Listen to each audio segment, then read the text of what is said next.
you think of this city renovation thing, movement, compared to United States?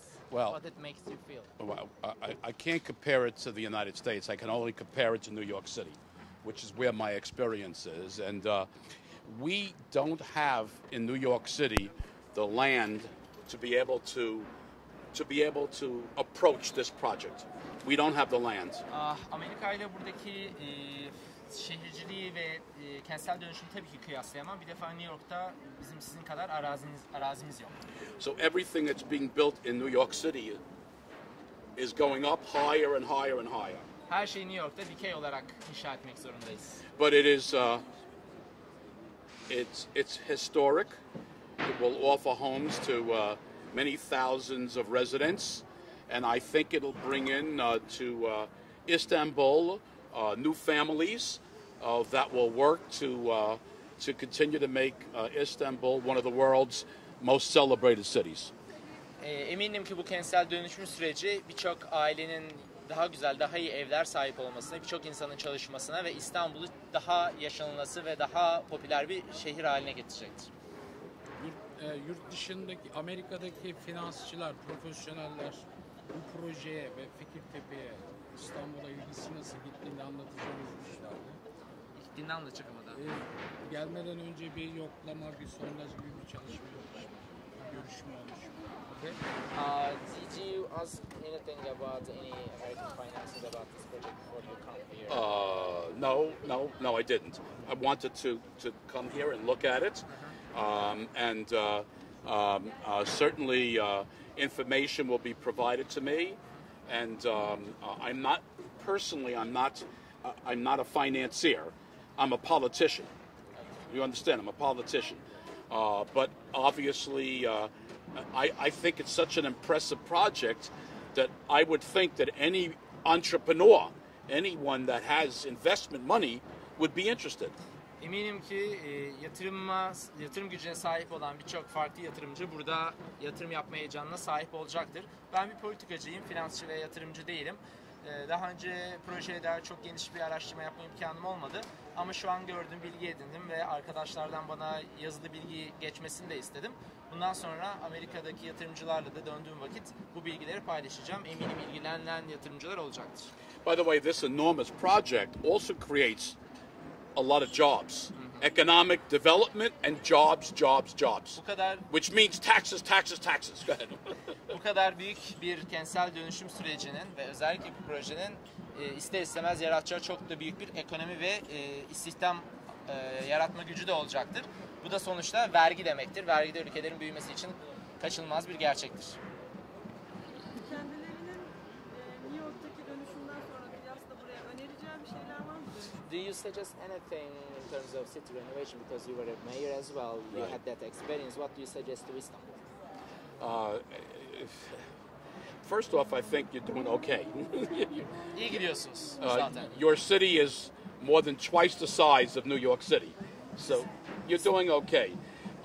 I would only emphasize what we do in New York City more and more is any new buildings have to have a certain amount of apartments set aside for people of lower income. In other words, the building can be 80% whatever you can get, but 20% to be set aside for people of low income. That's what we're doing in New York City. Bir defa karşılaştırmak çok zor İstanbul'la New York'u. Sizin şehriniz New York'tan 2 kat daha büyük bir şehir. Ama biz kentsel dönüşüm yaparken, yeni binalar inşa ederken özellikle fiyatlandırma politikalarında en azından projelerin %20'sinin alt gelir grubuna da hitap etme zorunluluğunu getirmeye çalışıyoruz ve öyle taleplerimiz oluyor ki farklı gelir gruplarından insanlar da şehir dönüşürken daire sahibi olabilsinler.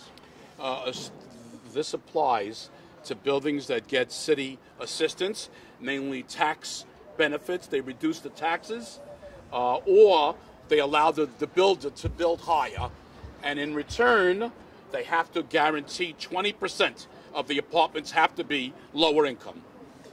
Bu izinlere %20'sinin düşük gelir grubuna da sunulması, temin edilmesi durumunda vergi avantajlarımız da oluyor. Kat izinlerini de daha fazla yükseltebiliyoruz. O yüzden buna benzer bir mantalitenin Türkiye'de de uygulanması taraftarıyım.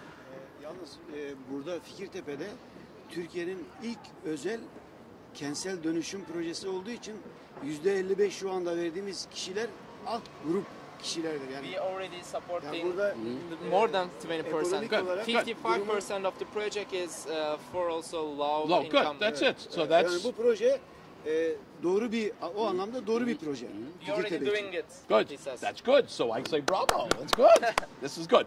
But in New York City, we have to have laws to make sure that not every builder wants to build and to have apartments for lower income. So we have laws that require them. It's different. It's a different system. You can't compare government in New York City to Istanbul. İstanbul'la Different. Türk belediyeciliğini karşılaştıramazsınız. Bu bizim bakış açımız. Like- Sizin gerçekleriniz farklı olabilir. Like I'm surprised, and I could say this. I went into apartments, and I looked for closets. No closets. I mean, in New York City, we want closets inside the apartment, but it's different here. Explain. Türkiye'deki ben başka daireleri de biliyorum. Buradaki ev standartlarını da biliyorum. Genel itibariyle gardırop alanlarını siz ayrı bir mobilya olarak alıyorsunuz. Bizde ise kıyafetler ufak odalarda, ufak giyinme odaları denilebilecek minik kilervari yerlerde aslında yapılıyor. O yüzden eşyalarınızı nasıl sığdırdığınızı Türkiye'de anlayamıyorum. Different. And I say, viva la difference. Buraya 6 kere geldiğini söylediler. Her gelişlerinde Türk ekonomisinin İstanbul'un nasıl geliştiğini nasıl gözlemliyorlar? You said you've been here 6 times. 6 times. So every time you come here, what do you compare in terms of economy? Economies, do you think doing good? City is doing good? What kind of differences you see? Listen, I can tell you one thing: traffic every year is the same. Trafik her yıl çok kötü. Ne yazık ki. But listen, I live in New York City, and it's very similar. New York'ta da biz aynı probleme sahibiz. Except that New York City, we have the largest subway system, Tek bir fark da New York'ta biz dünyanın en büyük metro ağlarından birine sahibiz. and I know that your city has subways and is building out more. Biliyorum ki İstanbul'da da metro ağı var ve gitgide genişliyor. Bunun farkındayım. There's no question that the subway system in New York City is the lifeblood of moving people around in the city. The lifeblood. Dolayısıyla bizde metro sistemi gerçekten kritik ve bir kan damarı, hayat damarı, can damarı görevi görüyor. Bizde çok kritik. Sizde tabii bu olmadığı için ister istemez trafik karşılaşıyorsunuz. You know, in tourism, Turkey is one of the top 10 cities of the world to visit. And in America, New York City is the number 1 city for tourists around the world, right in New York City. So we share a lot of similarities. Biz çok benzer yönlerimiz var. İstanbul dünyadaki ilk 10 turistik şehirden bir tanesi. New York ise Amerika'daki bir numaralı turistik destinasyon. O yüzden çok benzer taraflarımız da var bu anlamda. So visit New York City. Visit New York City. In terms of economy, what do you think? Listen, every time I come back here, I learn something new about your city. I mean, I speak to residents of Istanbul, and they learn something new every day. Her geldiğimde İstanbul'la ilgili yeni bir şey öğreniyorum. So the economy, as you know, the U.S. dollar is now stronger, and that affects New York City, and each of our economies is dependent on each other. And the way I see it, and I'm not an economist, I think Turkey and Istanbul is very strong economically, and increasingly, more and more, among the most important nations of the world. Bence İstanbul'un ekonomisi dünyanın güçlü ekonomileri arasında.